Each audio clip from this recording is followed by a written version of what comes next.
We're good. I'll go ahead and call the meeting to order, and we will start with the Pledge of Allegiance.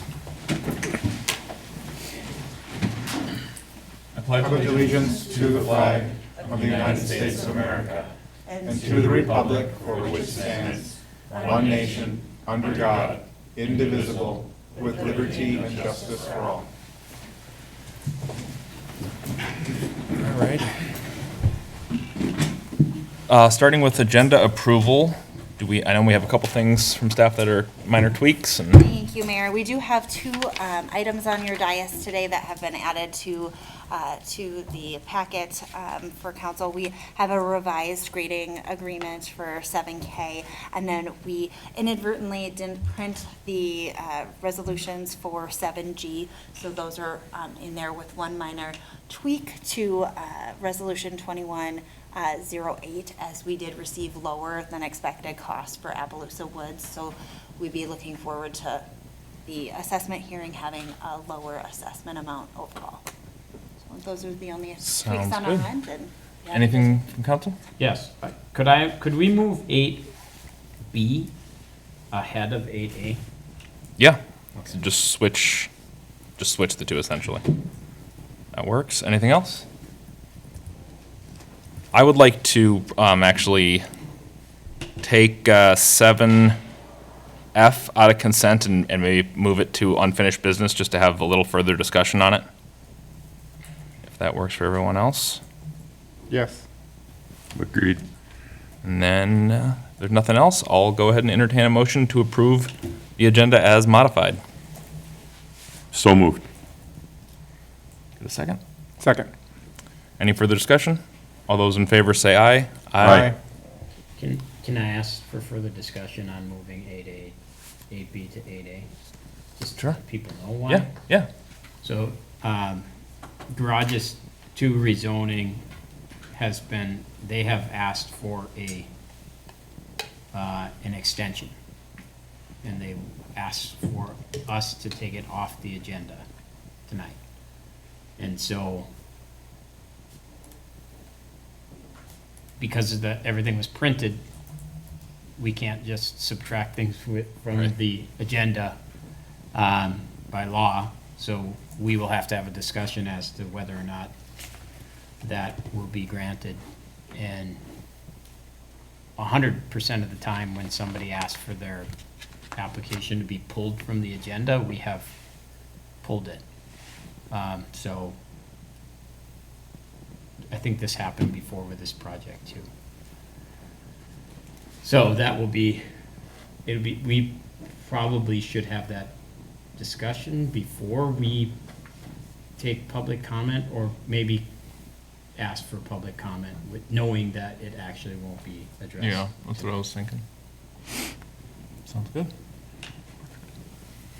Okay, couple housekeeping things. We have commission representatives. We have Jim Shulock and Val Nybo, planning and parks and trails respectively. And we'll go on to open forum. Perfect. Thank you, Mayor. Anyone who is joining us online, we will, or in person, we have not received any public comment cards, but we do accept public comment up to 5 minutes for anything generally not on the agenda for open forum. And anyone listening virtually can press *9 on their phone to raise their hand, or if you're listening via a computer or tablet, they can press the reaction button and raise your hand. At this time, Mayor, we don't have anyone raising their hand for open forum. We could give it a moment if you'd like. Sounds good. We'll give it a few seconds. Mr. Mayor? Yeah. If I could speak Absolutely. from the public side? Go right ahead. I've got an issue that a number of neighbors have brought up to me, and I wanted to just get it on record, so. Sure. Now is a good time. Yeah. works for There was a incident or an accident down on Bechtold Road and County Road 10 where automobile struck the communication box and destroyed it back late May, early June. And the neighborhood down on my side of town is experiencing difficulty I could share the provider. A lot of people are calling that provider, not getting responses as far as the intermittent internet and such. My biggest concern is for the dairy farm.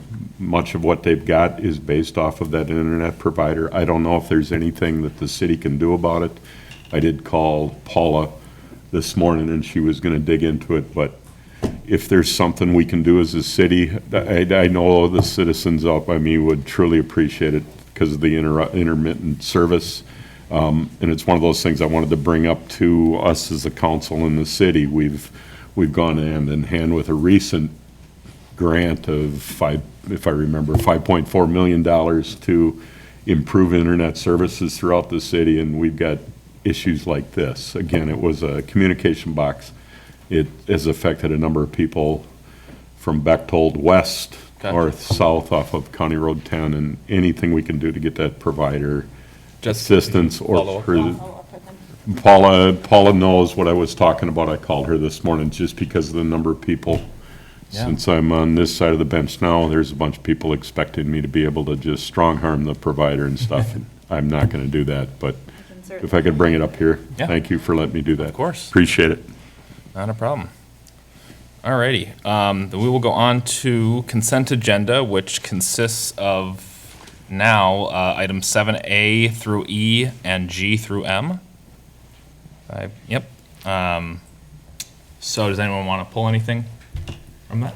I would like to pull 7, I believe it's L? 7L. Sorry, no, yes, L. The resolution approving donation? I have a staple through my numbering system on my card. so Gotcha. I was confused for a moment, but it is L, yes. Okay. Anything else? Okay. Then I'll go ahead and entertain a motion to approve consent agenda items 7A through E, G, H, I, J, K, and M. So moved.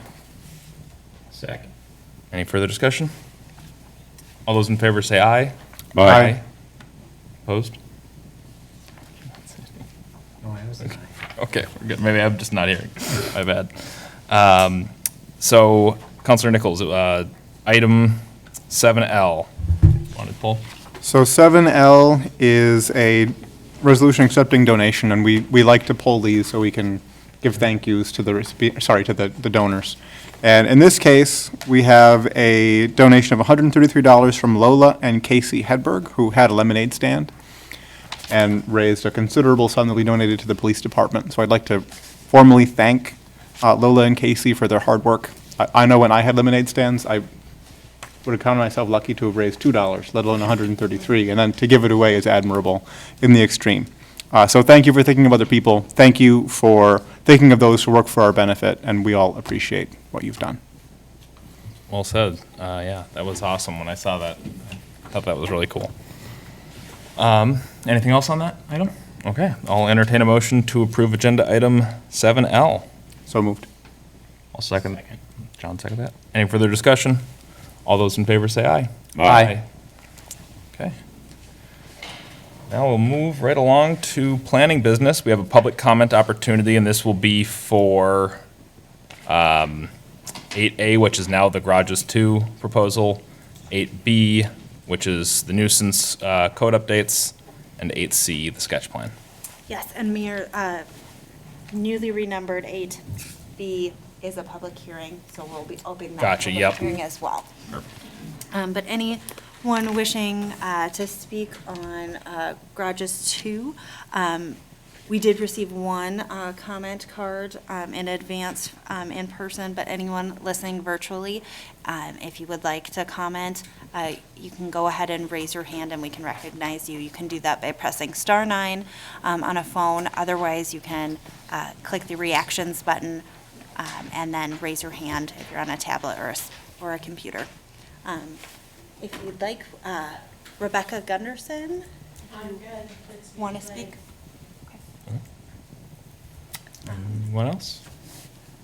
Besides Online? that, we don't have anyone online raising their hand. Okay. Sounds good. So, John, kind of to your point earlier about the tabling or delay of this, we should probably have that discussion first. Everything good? Yeah. I guess since they asked us to, my opinion is since they asked us to pull it off the agenda, and I don't think they're here. Right. Um, Might be There is online. one representative here, the engineer, I believe. Yeah, so Oh, I don't see a reason to not grant them the ability to pull things off the agenda. Does it extend the, We are within the 60-day timeline. That extends until November, I believe. yeah. do we lose flexibility? Because there's a law that a city has to act on an application within 60 days or it automatically gets approved. I think we'd Do we have, lose that flexibility if the applicant asks to have it pulled from the agenda? Mr. Mayor, Yeah, go ahead. we have 60 days to act on zoning applications, and we have the right to extend it an additional 60 days as the city, which we've done, so the 120-day review period ends on November 6th. Beyond that, you either have to act before that period expires, or the applicant can grant a written extension, giving us the authority to take additional time to work through the process. Gotcha. So that would give us 2 more meetings. Yeah, so if we pull something from the agenda, when the applicant asks us to pull from the agenda, then it reduces the city's flexibility in asking the applicant to go back and make changes to their application. So, because they didn't formally ask for an extension. It's just something to think about as we grant, because this is the second time this has happened. If we grant people the ability to pull things off of the agenda, and there's something that needs to be fixed and we don't have finality of it, that we lose some flexibility of voting either for or against it.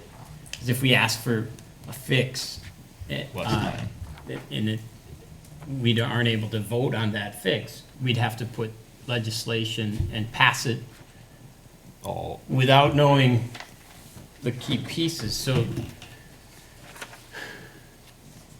I'm only saying that because like when an applicant is, this is like the 3rd or 4th time that we've had applications asked to be pulled from the agenda and the council has granted it. But I think we have to be, and as part of the process of when people ask to pull from the agenda, we should ask them file an to extension. file an extension Yeah. on their own behalf, so that the city doesn't lose the ability to make modifications to an application. Yeah. Especially in this case, since it's not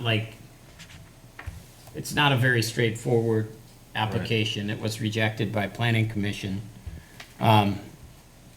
So like, we don't want to lose the ability to have them be able to tweak it, or Right. for the city to be able to ask for different things to have it fit, or whatever the case may be. Right. No, I So- think as a policy going forward, that makes a lot of sense to try to implement something like that. Do we want to, I've always wondered if it's going to be pulled or ended, do they lose that application money and then they got to reapply? I just, in my mind, I see that as a cleaner thing in my mind, but we've got everybody here that's going to tell me the real story, so. Mr. Mayor, the state law gives us 60 days to review it and allows us to extend it. If the city's clock was running out, we would bring it to you for denial if we didn't have things resolved or couldn't attach conditions to address the outstanding issues, which is what normally happens because it is a short window for the city to work through that process. But certainly developers could voluntarily extend that review period an additional 30 days or something to provide more buffer. But we do in fact have 2 council meetings in October, and you could work through either an approval resolution or a denial within that Okay. timeframe. So as staff, we're not concerned about the 60-day rule, but certainly could make that a policy request moving forward to add 30 days to the end of the time clock or something. Yeah. Well, if they ask to have it pulled, we've come across this before, we act, not in this case, but we have ran out of time. And if they ask it to be pulled, we want to be able to have, not be penalized for us pulling it off at their request. Right. That's what I would say is, I'm fine with whatever. It's a fair ask, pull it from the agenda, because if they're not prepared or whatever, we don't need to talk about it. But we shouldn't ever bump up against the clock because somebody else requests an extension. Yep, I agree. I mean, I think on this one, we do have the time, but in general, it's a good policy, I think, to have going forward. So on this one specifically, are we all comfortable with tabling it to, I would assume, the next meeting? And that way we still have that following meeting for changes and stuff like that, to your point, John. Mr. Mayor, Yeah. one more question, and being from the planning commission and part of the recommendation to deny, a lot of what the planning commission was worried about was that premature aspect of this thing. And what kind of sticks in the back of my mind, there was a comment or in our report that there was a study of this area ongoing, as far as this development and those kind of things. Is that study still happening as far as that area study and such? What is the status on that? And if I'm out of line on that, let me know. But the prematureness, the cart before the horse, those kind of things is what I'm talking about.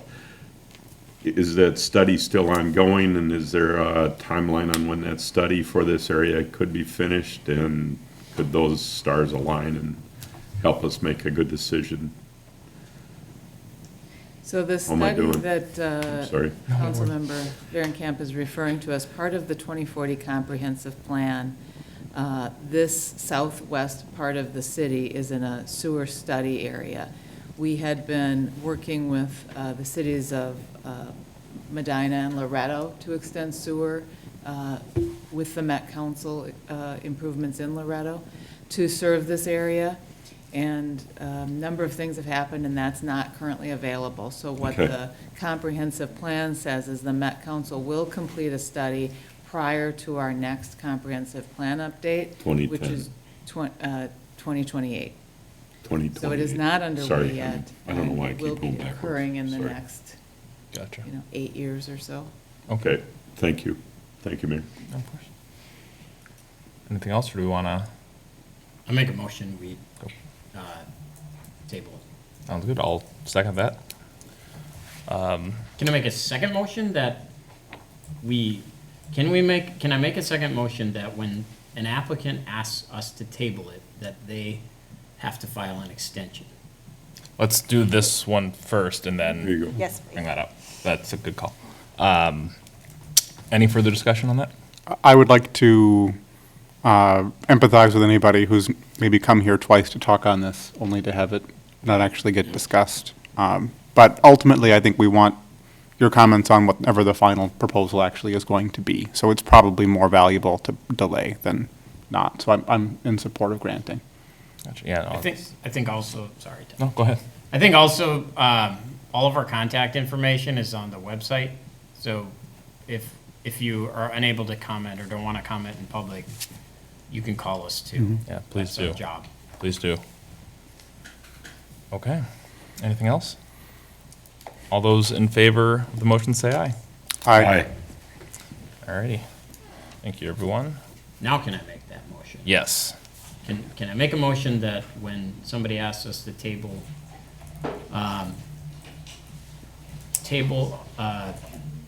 an application, that they are required to have a 30-day, required to file a request to extend 30 days on their Gotcha. own application. I'll second that. Or 60, I thought it was. Now, the 60 is related to, that we have to. That's the one kind of Got it. extension we can do. We is get an 60 days. Yep. extension of 60. Okay. They get an additional extension of 30. Any discussion on that? A point of order, what is the motion doing? Are we creating a policy with this? Or, Yeah. Yeah, you guys can leave, sorry. Thanks for I- coming. I also second what Jeremy said. So maybe would it be a cleaner motion to direct staff to draft a policy on I think so. requiring extensions for when an applicant Yeah. pulls out of it? Pulls an agenda, So we don't, yeah, we hate making new more policies, but regulations on the fly, as Brad would say. So should we vote Yes, this please. one down? Not and here, then- I think we should do it. Or withdraw? I certainly think that we could, a motion to create a policy is something that we can bring it back to a future agenda. Sounds If good. you'd like. Otherwise, it would be, if we wanted to do the motion just as is and create that policy right now, we certainly could do that, but I would prefer to have staff develop the policy offline and then think about it in some detail and then, So we can withdraw our motion, can't we? Second in motion, I believe. Or should we? you could either withdraw or make a friendly amendment to make it into a, After Direct somebody staff seconds to- the motion, I don't have my Robert's Rules of Order, but I don't think you can withdraw it. Okay, we could defeat it and then just do a new Sure. motion. that works. So, all those in favor say aye. Opposed? Nay. hey, All right, now, how's that make you feel, Jen? Do you want to make the new motion, John? Since Let it is John Well, already- we don't have to make a motion to direct staff. or you No. could just. We can just Good job. say by Yeah. agreement of all the That's city consensus. council people, Yep. we, please. draft that. Perfect. We'll bring it back at a future council. Awesome. Thank you very much. Well done. Well, I think that's a really good idea, John. Okay, 8B, which was Brad will really appreciate 8A, which we have a public hearing for, and it's the amendments to Chapter 82, which is nuisances of the city code related to outside storage. Perfect. Thank you.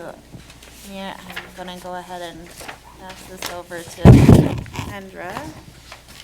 Yes, Mr. Mayor, council members, just, next slide, Jessica. This is a public hearing for an ordinance amendment, and a public hearing is not required for these ordinance amendments, but the council directed us to hold a public hearing because of the interest in this matter. And so it is a city-initiated request to basically increase the amount of storage allowed in front yards, and there's three main components. Will allow firewood to be stored in the front yard, will modify the standards for double frontage lots, so only one of those is considered a front yard for storage, and then will allow 2 vehicles to be stored in the front yard. Vehicles broadly, meaning recreational vehicles and UTVs, et cetera, et cetera. So with that, next slide, we would request that the council open the public hearing and take any comments, and then move to adopt the ordinance approving the amendment, the resolution approving findings of fact, and the summary ordinance for summary publication. The summary publication does require 4 votes. Sounds good. I will go ahead and open the public hearing. Thank you, Mayor. We have not received any public comment cards for the public hearing, but if anyone is interested in speaking at the dais, if they could give your name and address. And anyone joining us via virtually, you can press *9 or click the reactions button and raise your hand, and we can recognize you to speak at the public hearing. This time, I think Okay. no one has raised their hand, so we could Sounds good. close the public hearing. I'll entertain a motion to close the public hearing. So moved. Very good. Second. Any discussion? All those? Yeah, Oh, do you want to sorry. speak? Moved right on. Oh, There we go. Robert Meyer. He put his hand up before. Sorry, I he didn't see that. requested. No, that's fine. I reside at 9709 Garden Lane. We have a corner lot. I know a number of other people. I was hoping that someone else would approach this as well. The only problem, concern, is that many people, and Brad Martins and I have discussed this a little bit, and he kind of gave me some gray area response that we can, only as residents, we can approach it as. But my greatest concern is, and I'm sure that you guys wouldn't be sitting here if you didn't have the recognition of this, but people have homesteaded their properties in and trying to navigate the previous or the current regulations and their driveways their orientation of their driveways could very well upset what they have established. Currently, in our application, County Road 30 is designated the front of our lot. However, our driveway accesses off of Garden Lane. We have a kind of a clumsy lot. The house is set deep in the lot, so rear property access and lot space is really kind of cut to a minimum. Yeah, I mean, the front of the house, you know, if it was orientated to Garden Lane as that being the front lot, no, we've got 200 some foot, you know, to County Road 30. But that's all lawn and that's all visible and accessible. So if we start parking whatever, we park something there, we store something there because it's behind the house, it's kind of unsightly. I don't want to look at it myself. So just in recognition that some latitude that this is gonna upset a lot of people, you know, or a considerable number of people. That this is gonna bring complications. Okay. No, I doubt you remember, but you know, I know Dean has a chance, you know, it's just, you know, but I know that there's other people that adhere to that, just because their driveway is currently on accessing their lot from the side, which is technically current, they have adhered to that narrowest dimension and it being adjoining to a public roadway. So I don't know if I've made myself clear enough. I'm not a public speaker. Go ahead. I just hope my foot's not in my mouth. No, You're doing appreciate well. the feedback. You're doing well. Mr. Mayor, Go right ahead. if I can ask a question of staff. My reading of the draft ordinance is that what Bob appeared to be saying is he's concerned if your driveway doesn't go to the road that might be your longest dimension, does that mean that your front yard isn't what you think it is? As I'm reading the ordinance, it seems to say that wherever the driveway accesses the principal structure is the front. So even if you've got County Road 30 might be your longest dimension, your driveway dictates what's front for the purposes of storage. Is That's that what correct? proposed is. Yes. Yeah.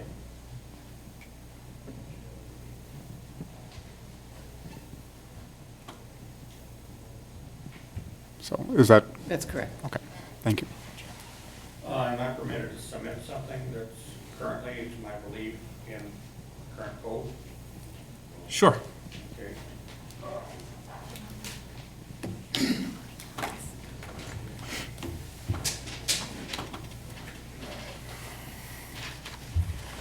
Michelle will help make copies for. I'll meet you halfway.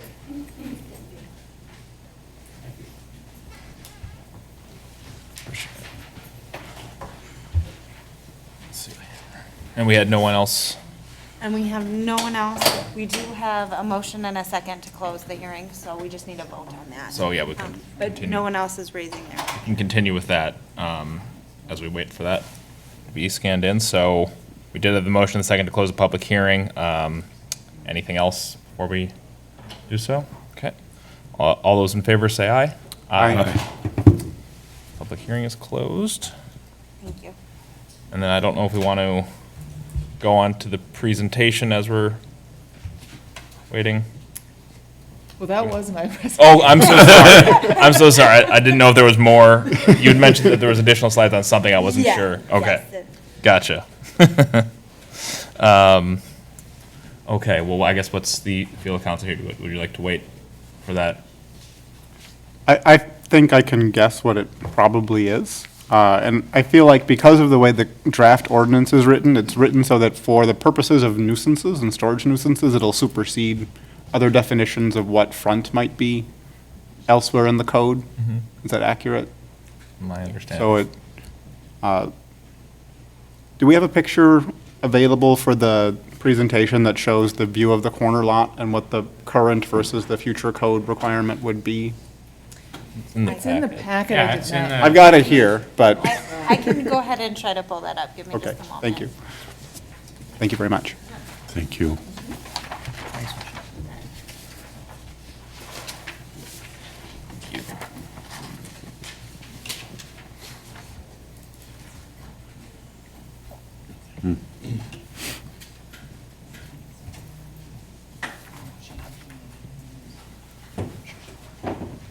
Excellent. So,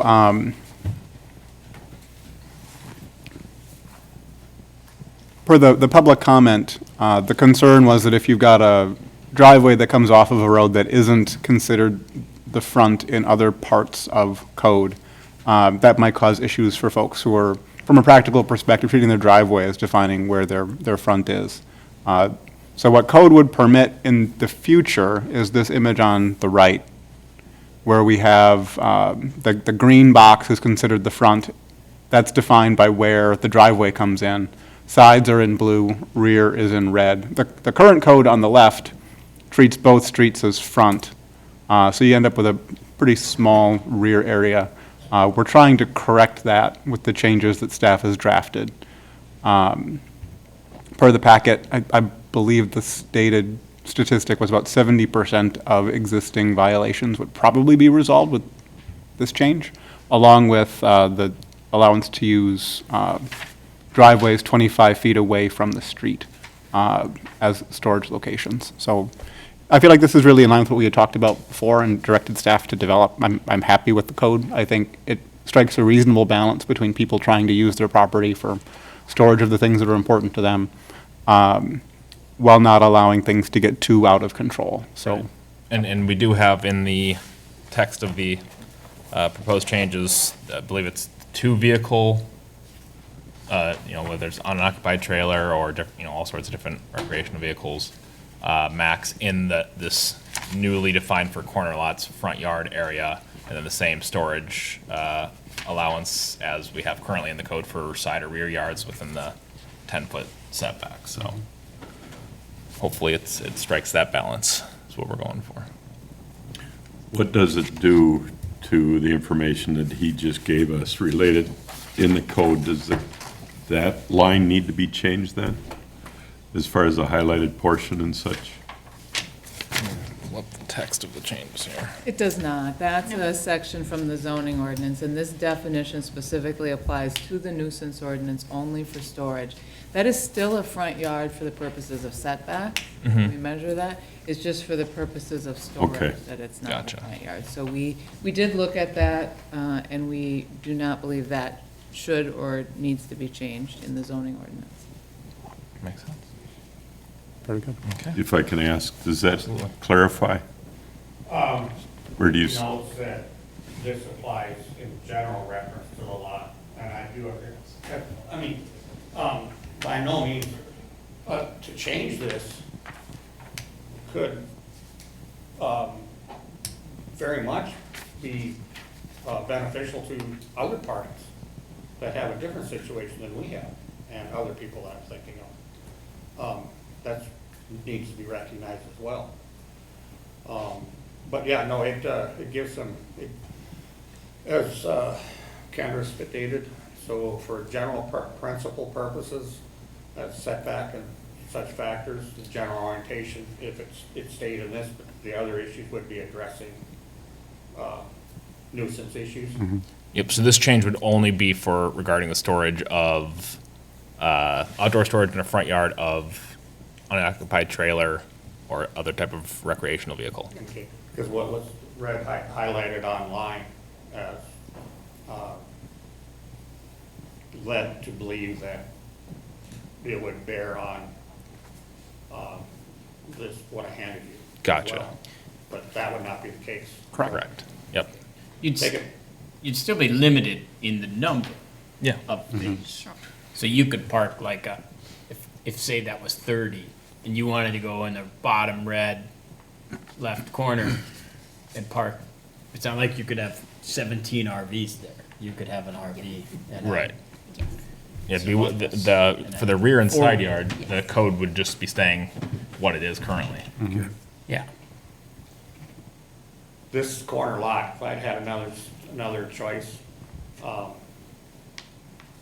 we wouldn't have bought a corner lot. Because this has been a bane to my existence. Yeah, I mean, for 15 years, this has been an ongoing issue. You play that balance. Yep. Right. It's hard to know whether balance right or balance left sometimes, so.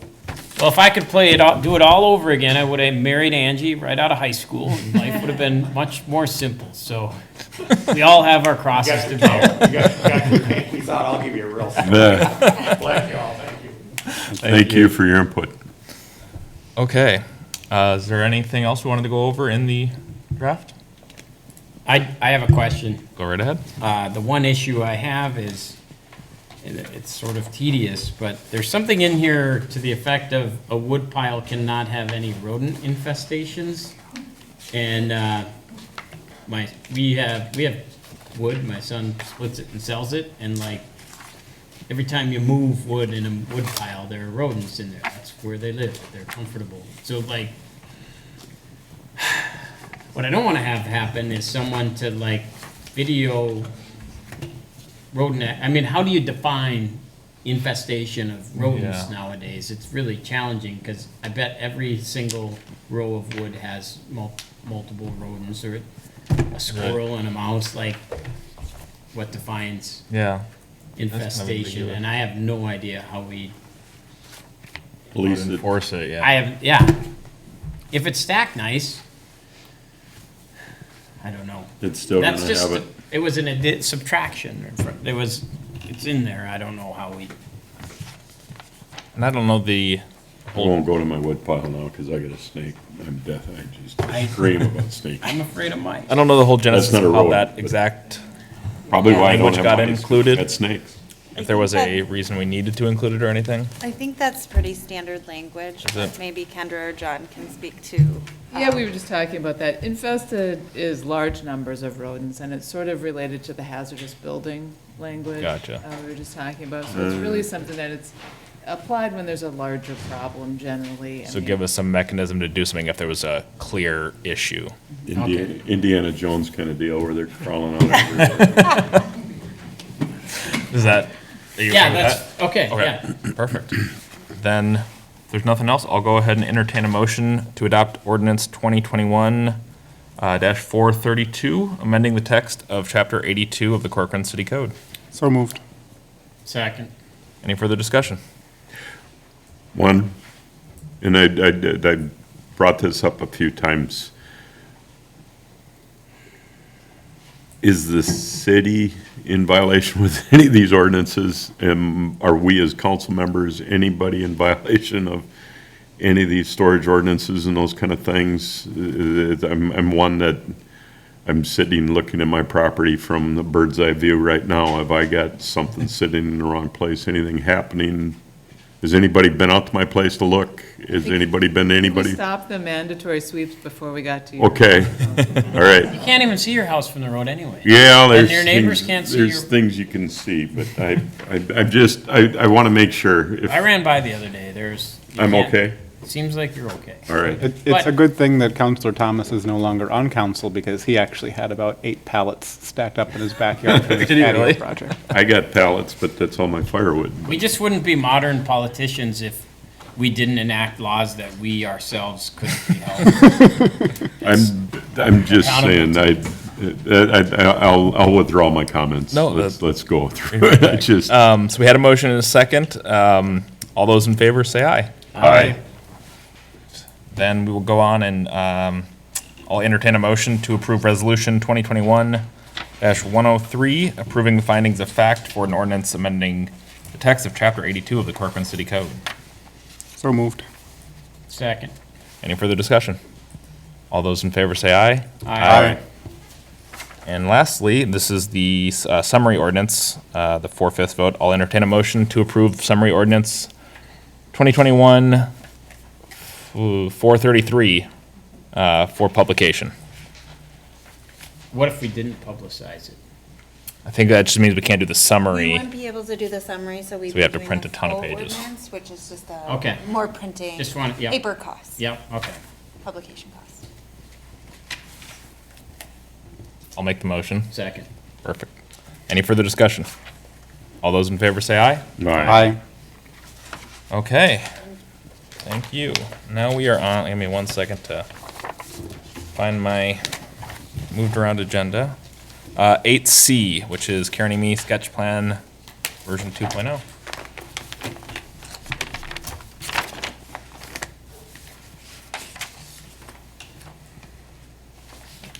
Skip ahead to Karen Amy. Yep, sorry. Give me just a second here. Oh, too far back. Okay. This is a new sketch plan. You looked at this last month on County Road 10. Next slide, Jessica. It is, you can see the exception parcels, the Public Works property, so it's at that southeast corner of 10 and 19. Next slide. The property is currently zoned rural residential, and you can see where the red star is. You can see we do have shoreland running through the middle of the site with the creek there, Rush Creek. Next slide. And it's 124 acres. It does include the shoreland overlay, a high-quality maplewood basswood forest in the south, and wetlands throughout the site. Next slide. The new concept here, it's a little hard to see overlaid onto the aerial, but it's different from the previous version. It's still got the 3 commercial lots north of Public Works on the west side of the site. And then in the northeast corner, it has 9 single-family lots, orphan outlot in that far northeast corner, and then 6 lots on the south lot line, including 3 that are in that heavily wooded area there butting up against the creek. And next slide. Those are a couple of things that we wanted to highlight for the council to give some feedback on. The concept is 15 lots as an open space and preservation plat, 15 residential lots, plus 3 commercial lots. And so it requires a comprehensive plan amendment and a rezoning to go from residential to commercial, which is a 4/5 vote. So providing feedback about support for the concept is important. It does require relocating the Public Works access. That'll go away, and we'll get new access onto this new public street that would be built to serve the commercial lots. A couple of the things with this, we talked about both of those last time, a couple of things that are different with this OS&P, though, that I wanted to highlight. The OS&P ordinance says outlots need to be connected, that we want to have those permanent open spaces connected. And outlot B is really an orphan.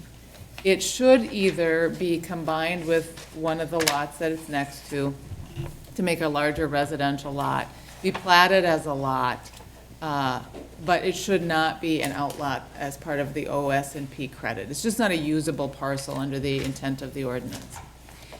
And then the second part is the purpose of the OS&P ordinance is to preserve high-quality natural resources. And really, the lots 4 through 6 are going to have significant impacts on the high-quality maple basswood forest in the southern portion of the site. And so, based on the conversations we've been having about conservation ordinances in the urban area and the importance of preserving those, this seems like a really good opportunity to provide feedback about how important that is or is not to the council. They could remove one of those lots and put it up where Outlot B is. They could shrink the lots, but there's a significant impact to that high-quality forest proposed under this concept. And so I think it's important to provide feedback about council's expectations if this applicant does come forward about preserving that part of the site. Next slide. I think it's just, yes, this is advisory only and non-binding, but it really is the baseline that developers use to decide to go forward. So we don't have a ton of information. It's very high level. We don't have all the details. But I think if you can provide the applicant feedback on those couple of items and anything else that strikes you, it would be helpful for him as he decides how to proceed on the site. And I do know that the applicant and his engineer are on the call tonight remotely. So if you did have specific questions, they might be able to pipe in as well. Perfect. Do you have a question? I do have a question. Go right ahead. So suppose the question of donating land in lieu of a park fee. Suppose what would the fee be if they were to pay the normal dollar amount for Park dedication? Park dedication funding. Let me do the math. It's not very much because it's the rural area and it's a very small percentage, but give me a second to calculate it.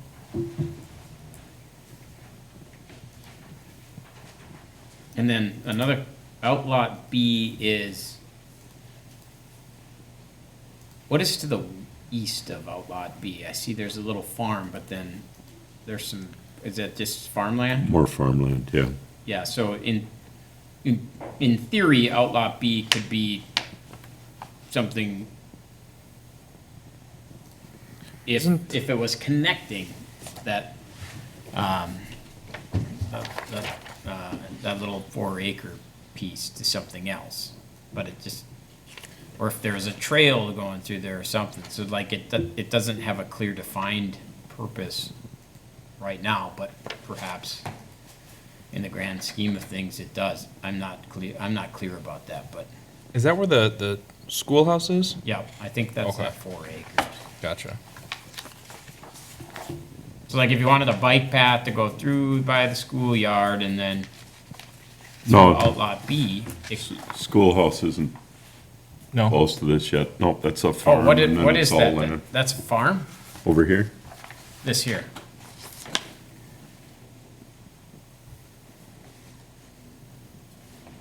I thought it said somewhere in one of Yeah, the. I thought that it was. No, that is the farm, so that is the schoolhouse over there. I Okay. stand Okay. corrected. Okay. Schoolhouse and then that property there.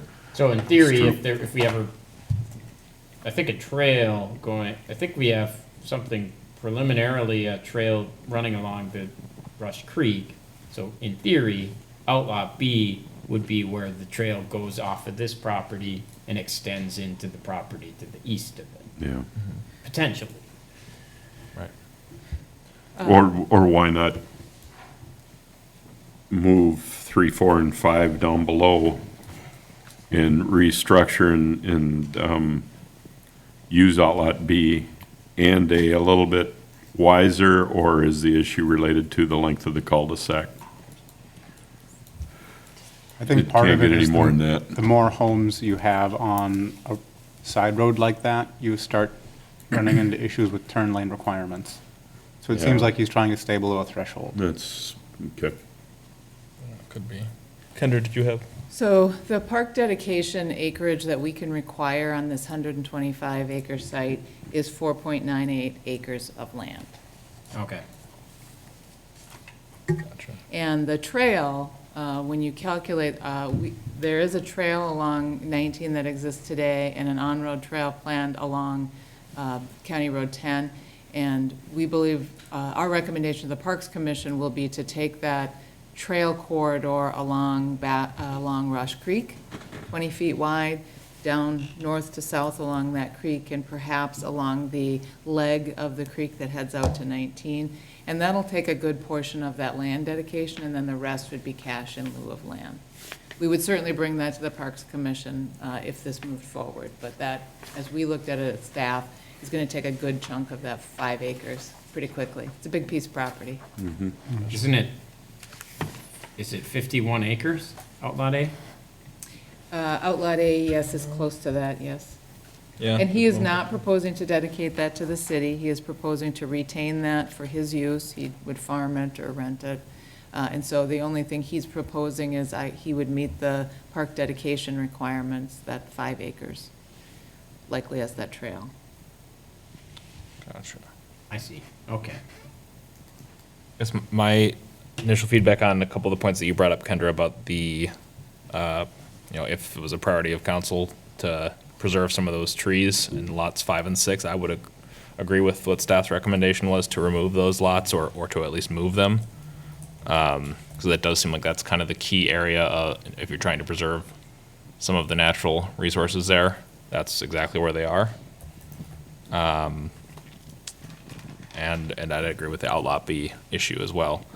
The only other big kind of, and this isn't necessarily so much a concern for right now, but I do see some potential hurdles for the developer with just the number of new roads that are be going in here. I feel like that's been something that's kind of killed a couple similar proposals in the past. And I know I don't know if there was any resolution to the previous version of this plan when we were talking about the more driveway or access point for Public Works, and the applicant was interested in potentially using that road, and we kind of explained that that's not feasible. Yeah, I think we've resolved that. It does Okay. need to be a new public street, and they'll build that, and we'll use that to access the Public Works lot in addition to the 3 new lots. And Gotcha. the county's mostly just concerned about making sure there's only one access there. He has talked to the county and believes he has support for that new access to serve the 6 southern lots along 19. We don't have any Gotcha. feedback specifically on that because it's a concept plan, but he has met, I know, with the county to discuss this concept. Okay. Gotcha. So, Oh, sorry, Jeremy. oh, go ahead.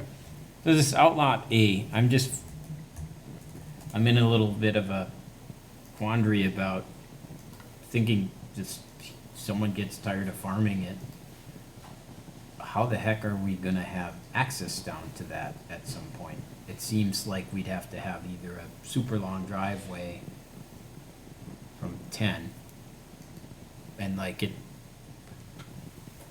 don't know, I'm not the designer, it doesn't matter, but what we try to do is avoid problems in the future, and I don't know what can be done with Outlot A unless you take Yeah. that proposed road on the east and run it all the way down, but then you're still left with this, So it's a wonky shape, kind of. this, So one of the conditions of the OS&P plat, council member, is that they do have to provide a ghost plat for that outlot.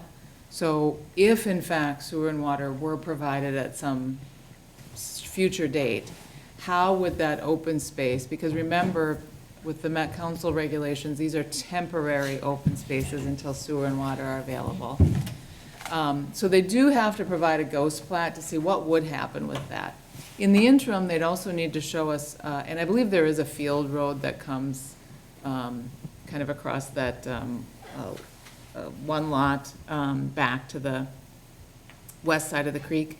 But they would need to show us a concept for what could happen. And they'd need to have a plan in place for if they could no longer rent the land as ag land, how they would restore it to native prairie. So those are conditions as any OS&P plat. So I don't know the answer today, but that would have to be part of a future concept. Councilor Nichols? So one thing that's different to me, I liked the original plan quite a bit. One difference that I'm not as supportive of, having homes south of Public Works wasn't on the previous sketch plan.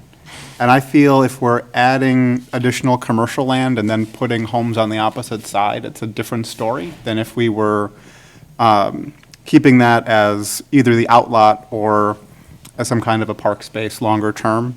There's also additional homes to the south of this property that if we're extending the commercial zone farther south, could have a more negative impact on those folks as well. So I liked the idea when we were talking about having sort of a permanent or semi-permanent buffer between Public Works and what's going to end up coming to the south, which is still zoned rural residential.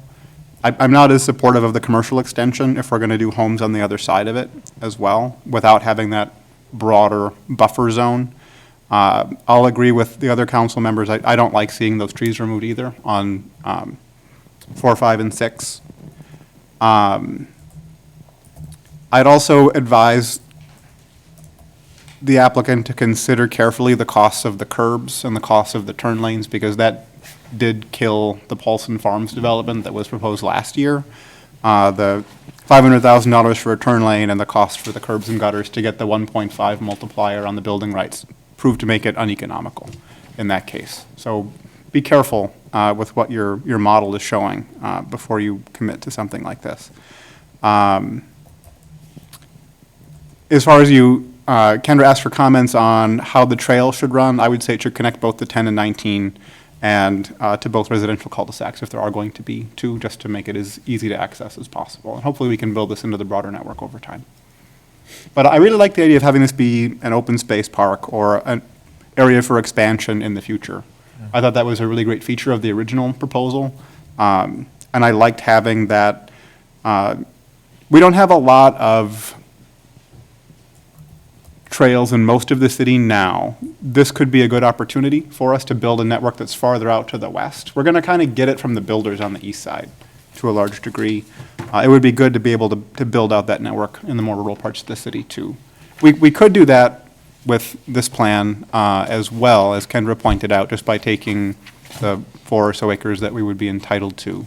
But I feel like we could really enhance the value of that amenity if there were more area and more things we could do in that space over time as park funds become available. So that's my input. Yeah, well said. I agree a lot, specifically with what you were saying about the buffer, that kind of the first draft of this plan had.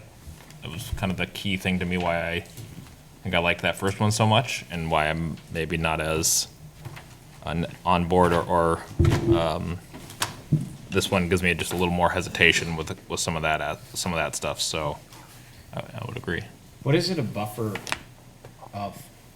It'd be kind of just additional open space between us extending the commercial from where it is currently, which I think is kind of cut off at 10, down, wrapping around Public Works. So we'd be extending that to Yeah. the south, and this would give us a buffer between that and the residential to the south that's existing. Yeah, but isn't it zoned rural residential today? It's true. So they're getting it out. So there's, X hundred feet Yeah. between the existing homeowners and a commercial property now. We would be reducing that by rezoning.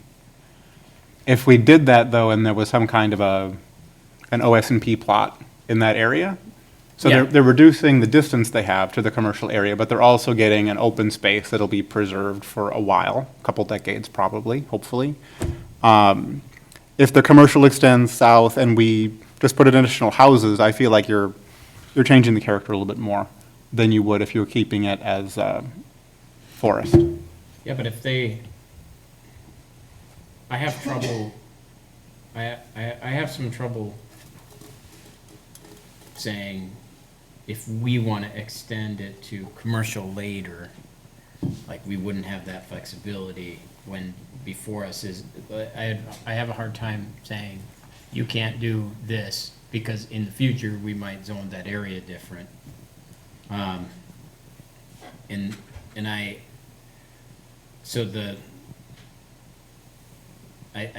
know if I would do it this way, but I don't want to say that it's a bad idea because it actually fits the existing zoning. And then, the OS&P requirements, they're getting additional lots for meeting some sort of, environmental good with respect to like keeping the trees and like that kind of stuff. So to me, the applicant doesn't pass that test of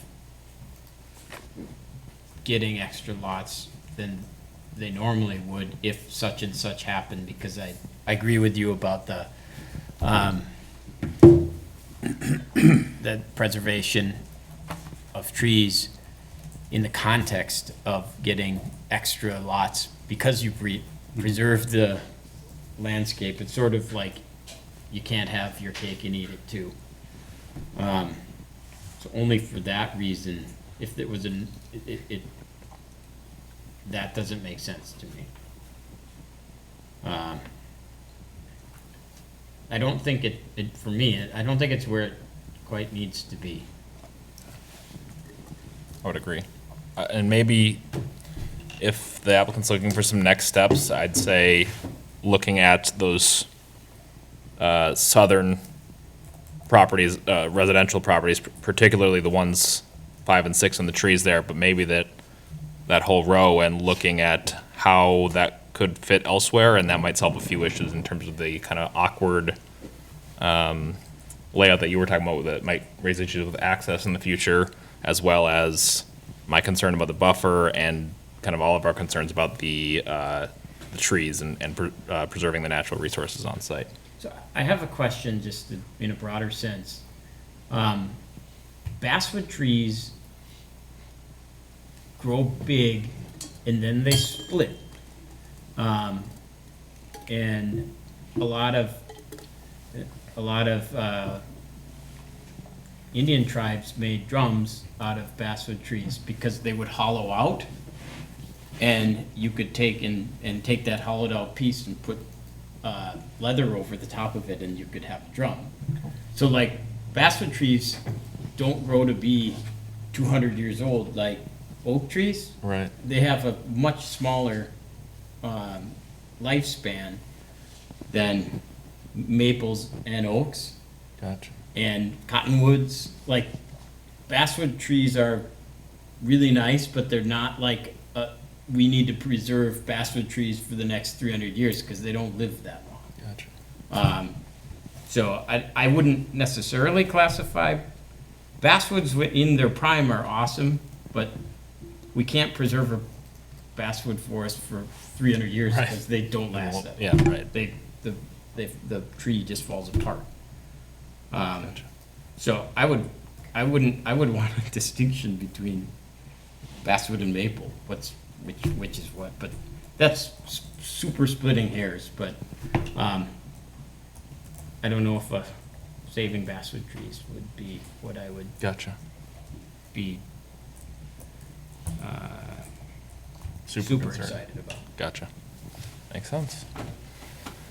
Is there any other feedback for Mr. Carnimi? Not at this time? Does the applicant have any questions for us at this point? Nate, go ahead if you're available. Nate, we can't hear you.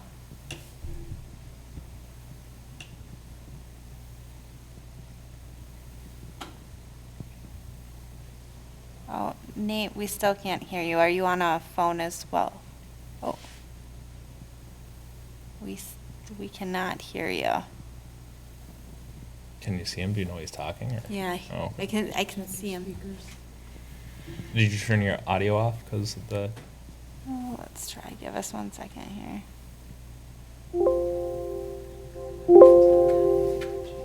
Hello? There we Oh, go. There we go. Okay. All right. Hopefully you guys can hear me okay. You can.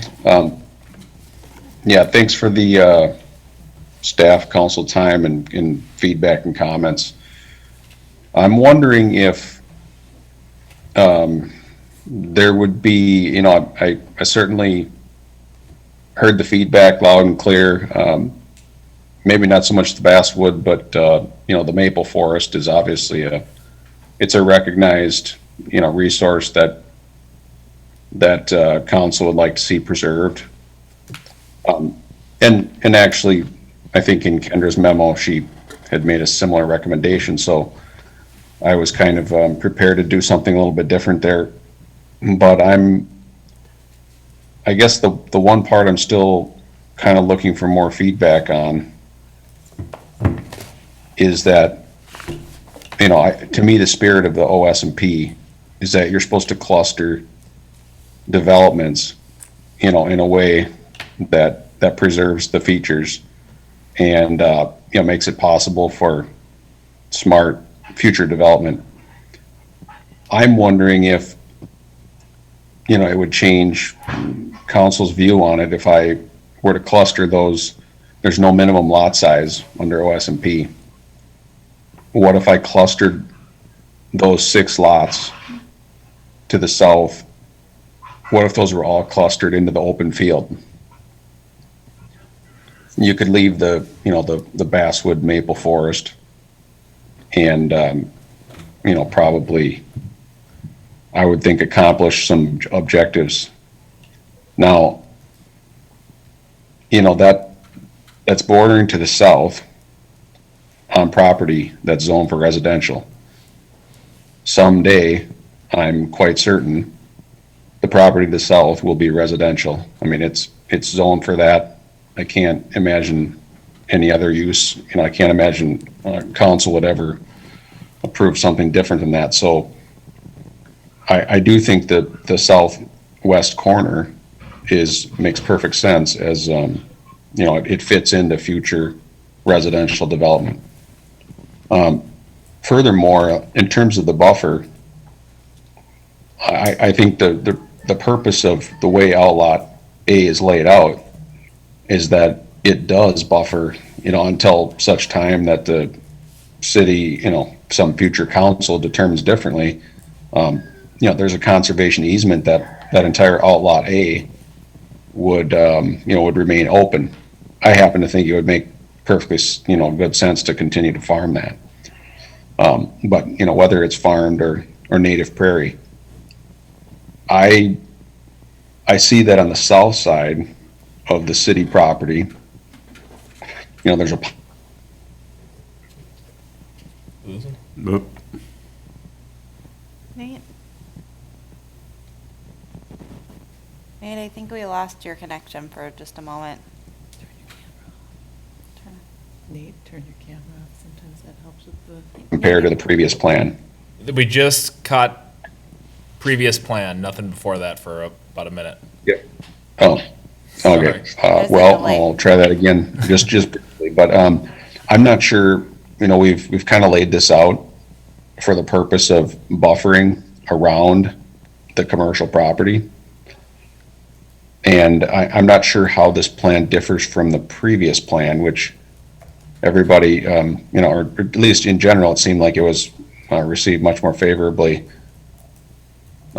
This OS&P, this open space that's the purpose of it, is to create a buffer long-term between commercial and residential property. So couple other comments. The county, they do have spacing guidelines that they look at, and they do have, spacing guidelines from the nearest intersection. And, at least they seemed, the couple of county commissioners that I spoke to seemed to be, favorable or likely to allow permitting, for this plan. So, I don't know, I guess if I could understand, first of all, so I guess just to summarize, recap super briefly, I hear you on the woods and preserving those resources. I'm wondering if doing that would sway opinion at all.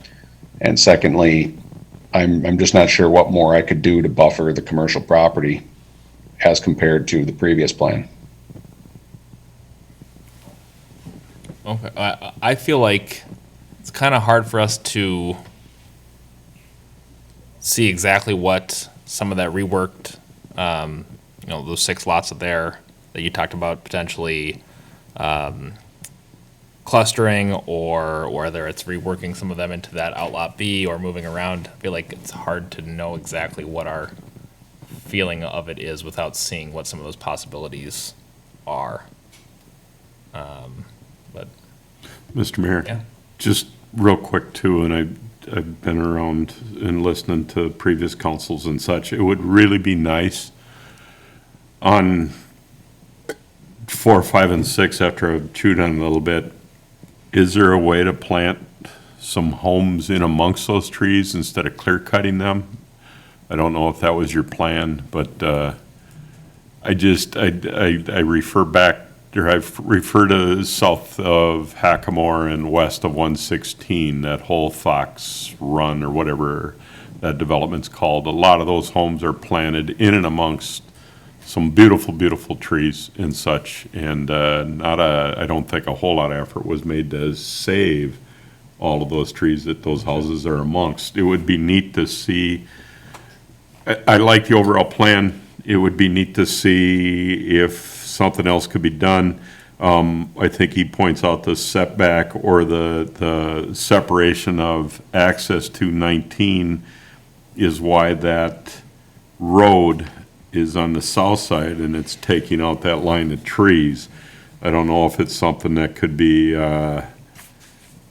changed to move that road to the north side of those properties and do it different. I don't know if that dimension is unpleasing to the county and such, but it would really be nice if we could get somebody to come in or that owns these properties and such, and those are prime pieces of property, and I'd love to see a couple of nice homes in amongst the trees instead of clear cutting. So that's my change of mind of what's going on. But I do understand the setbacks and the what the county wants as far as roads from intersections and those kind of things. I just, I appreciate what the applicant is doing here, coming in and doing a number of things with this parcel, and especially around our public works and what's going to go in at the corner of 19 and 10.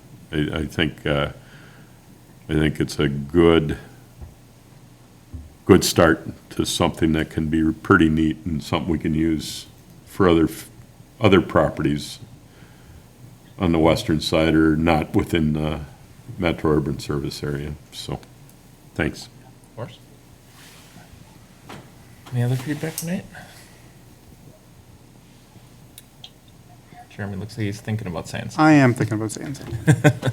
Just you can't have any rodents in your wood pile. Yeah. That is important. It's in the code. So, looking a little bit farther away from the site, it looks like we've got several other roads coming into 19, Strahler and Larson within, it looks like about 500 to 600 feet of each other, and then where this one would come, and then you're going to have the commercial one as well. Sounds like you've talked to county commissioners, which I guess is a good thing. I wonder if they will be able to deliver on those permits. For your sake, I hope so. I would just be a little cautious there too, just make sure. And then in terms of the value of the buffer space, I think if you can save those trees, that makes that buffer more valuable. So I like the on your feet thinking of trying to preserve 4, 5, and 6's tree area. Just to give you background on the reason for my concern, when we look at the satellite, there's a neighborhood off of Larson to the north. Garrison Road looks like it's got 3 or 4 homes on it that are kind of adjacent to where this development would be. The reason for my concern was if you're taking out the trees that are there and you're extending the commercial zone farther south, my feeling is that neighborhood would be negatively impacted. So that was the reason for my concern. If you can save the trees, maybe that's okay. And maybe that buffer would be sufficient. I think the one negative that I see with the OSNP versus the first version of the plan is the OSNP is not permanent. When the plan was to review the city using it as open space park, that would be a more long-term solution. So that was the other reason for my concern with the revision. Anything else? Nate, I hope that helps give you some guidance on maybe how to go forward with this and make some changes and see if we can figure something that works out. Yeah, that is helpful. Outlaw B is, that doesn't hold septics, so, Gotcha. there's not really, we can't make a whole lot of changes there, but, Okay. I just thought I'd throw that in there. I mean, we can certainly absorb that into another lot. But, yeah, perhaps what I'll do is go back and look more at the original concept. Sounds good. It's great to have you coming in front of us with this Yeah. and your openness to listen to what we're thinking, so. Absolutely. Appreciate it. Thank you. Best of luck. Have a good one. Okay, so we will go on to 9A, which unfinished business. Have a public comment opportunity here? Yeah. Yes. Thank you, Mayor. No And one- actually 9A and 9B. 9A and 9B, yes.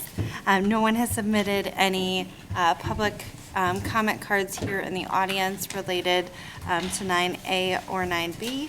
And if anyone is wanting to comment, they can do so by pressing *9 to raise their hand if they're on a phone, or press the reactions button and then raise your hand virtually. At this time, no one's raising their hand virtually, so if you'd like, we could jump Sounds into good. 9A and B. Go right ahead. Oops. Give me 1 second here. a little too far. Ooh, I like the black I'm not background. sure how the background in black. It works. But we'll move forward with that at the moment here. So in the packet in front of council today is a draft solid waste collection ordinance. This was specifically brought to council, the discussion of it in May, to figure out how we meet the county's requirement of allowing or giving access to residents to have organics recycling as of January 1st, 2022.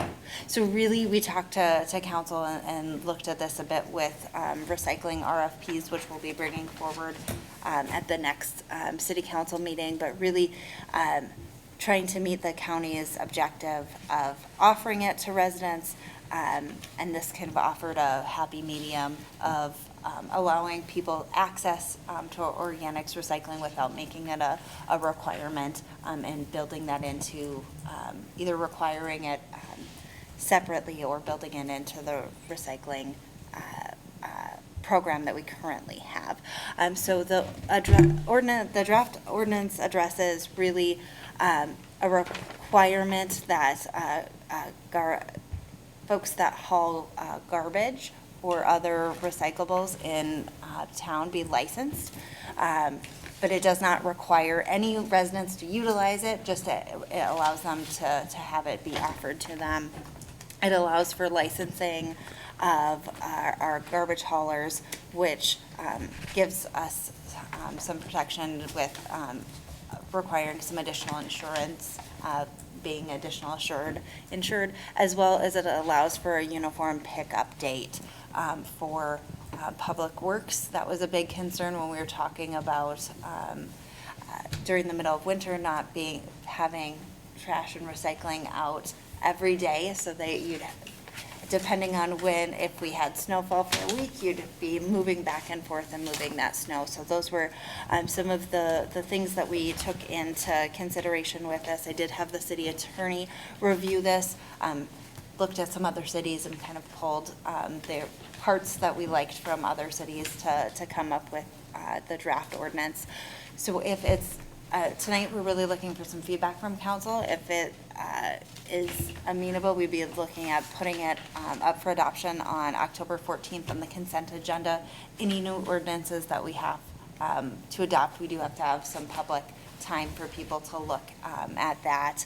So we want to get some feedback before adoption, and then we'd be looking at sending out letters to any haulers, just outlining the process for licensure, and then we'd likely be putting a fee in the fee schedule for 2022. Gotcha. Thank you. Thank you. Any initial things that jump out to you for staff? I seemed pretty standard, kind of to your point. I think found a lot of similar language in other neighboring cities, and that's kind of what I noticed. Nothing stood out huge to me, but Matt, oh, go ahead. Sorry, no, go ahead. No, I've gone first a bunch of times. Go ahead. You're doing a great job at it. Jeremy, go. I was just going to ask, is the requirement to have garbage service new, or do we already have that somewhere? So garbage service is not a new requirement, it's the offering organics that we need to offer to residents. So it's purely a change to Chapter 13 of the Hennepin County Code that they made back in, I think, 2018 or 19, that they were looking just to offer organics to folks. It's all related to the SCORE funding, which is recycling funding in the state, and trying to reach goals of getting more organics. Over the next several years, we'll see the counties change their program. We'll receive more money for the more people we have utilizing organics. So it's kind of their change to get in their push to get people to utilize organics recycling. Okay. So the reason I ask is I know when we were discussing, or I guess when the Planning Commission was discussing garages too, there was a discussion about whether they would be requiring them to have garbage service on site to deal with refuse. But I see in this draft ordinance, it looks like there's a requirement that they would have to have garbage. And I was wondering if that is a new requirement within Corcoran, or if they would have been required to do that anyway. That is a great question.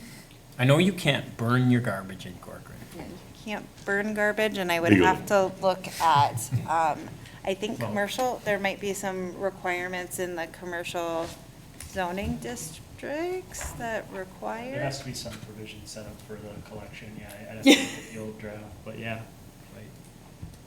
Okay. So that deals with that issue in garages too, then. They will have to have garbage, I believe. if it's an existing requirement.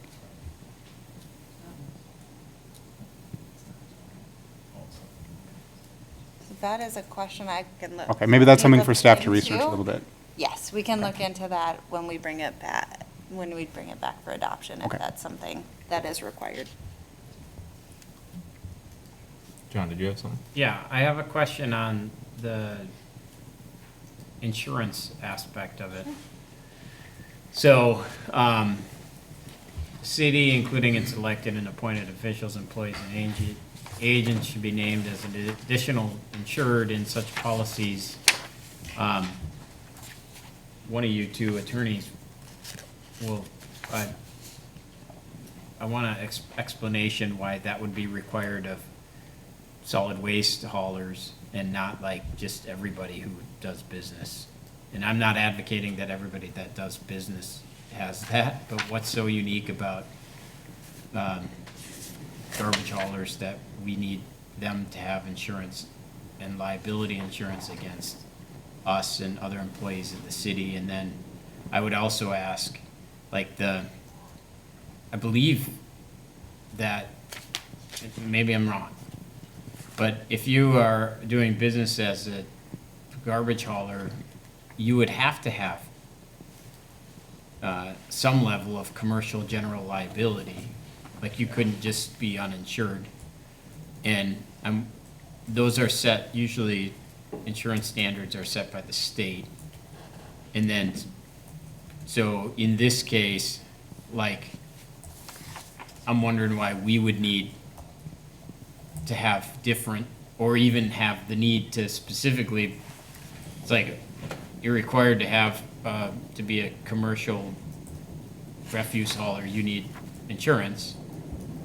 Why would we need to say, what do we need to have the same policy for like people that drive cars? Have a separate city ordinance that they must maintain 100 grand in liability and the same standard of what applies everywhere else.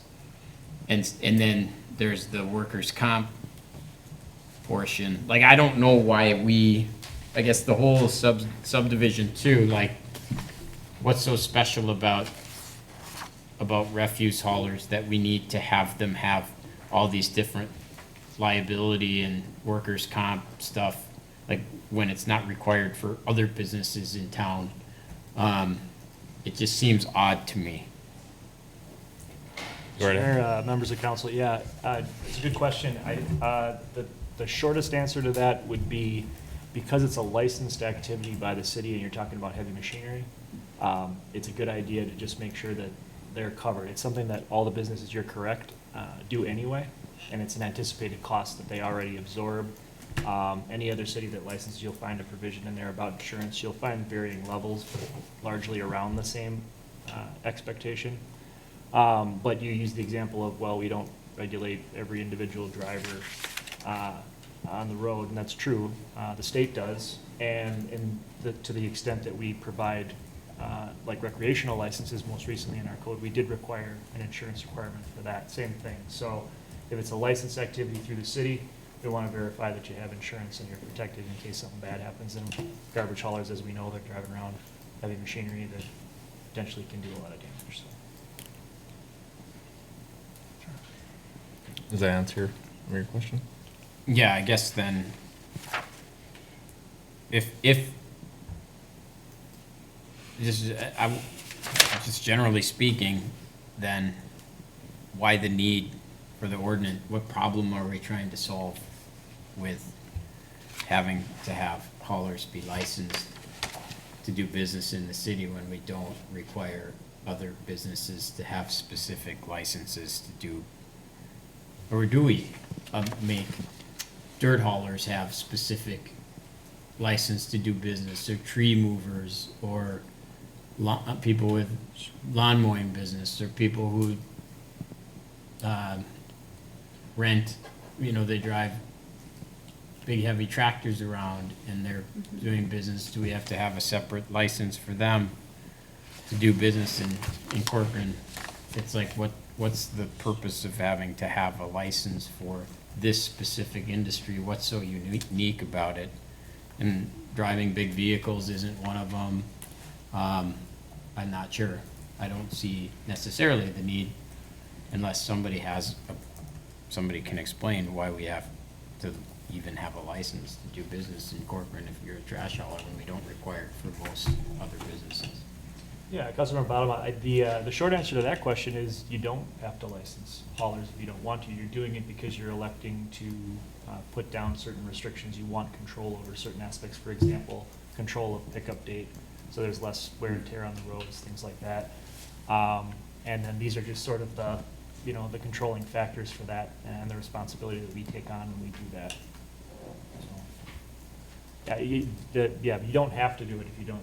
There are some cities that don't, but I would say most, at least in Hennepin, do.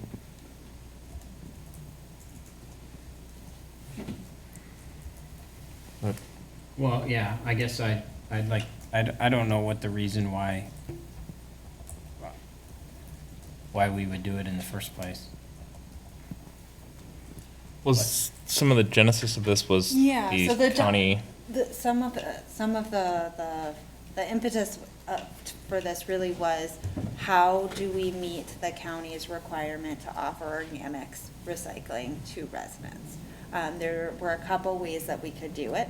We could require it as part of our recycling contract. And we didn't put that in the RFP that we since that has gone out. We could host a organics recycling site, which as we continue to grow, we will have to do some sort of other mechanism. Once we hit 10,000 people, we will have to offer organics to all residents in a different format. So the idea of creating a requirement to offer it to organics or to residents through the trash hauling licensure kind of gave us that opportunity to not have to transition back in once we hit that 10,000 person threshold. So this is really in response to the county's organics recycling requirement, as well as in talking with the Public Works Department. We would like at some point to be able to limit the number of days that haulers are on the roads, purely for maintenance standpoint, whether it's dust control in the summer, if we only have one day that we know that trash cans are going to be out, or it's during the 6 months of our winter.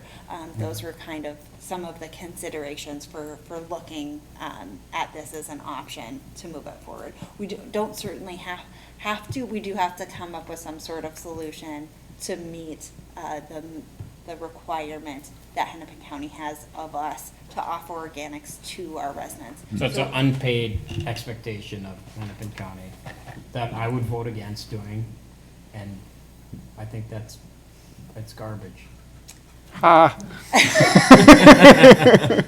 But that, we're not gonna talk about that.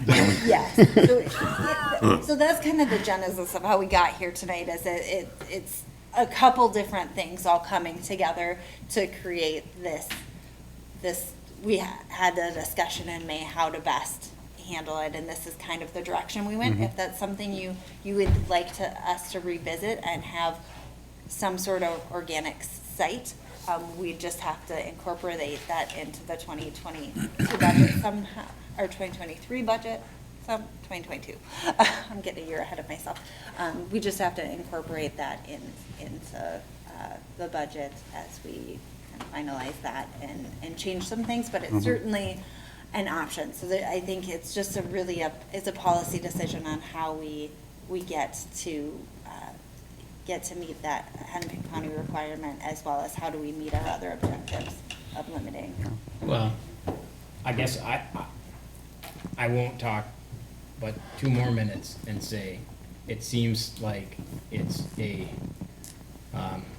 like it's picking on an industry that I feel no compelling reason to have special licenses or hold them to a different standard than every other industry that drives heavy vehicles around our town. I see tons of them on my dirt road every day. They cross the culvert where they're not supposed to, and like 1 of every 20 is a garbage truck. Nobody does anything about the tree haulers. Nobody does anything about anything. And so I feel like, I don't want to say we're picking on them. We're not picking on them, but we're having a specific rule for an industry that shouldn't be singled out like that. But I know you all agreed on this earlier, so I'm going to go to vote, and I'll have my one. You raise a fair point, I think. But I also think that compared to the other potential solution, which is kind of a big deal, I would imagine, and would not really be a long-term, sounds like we'll have to change again. It wasn't necessarily a long-term solution. So I guess I prefer this solution to that.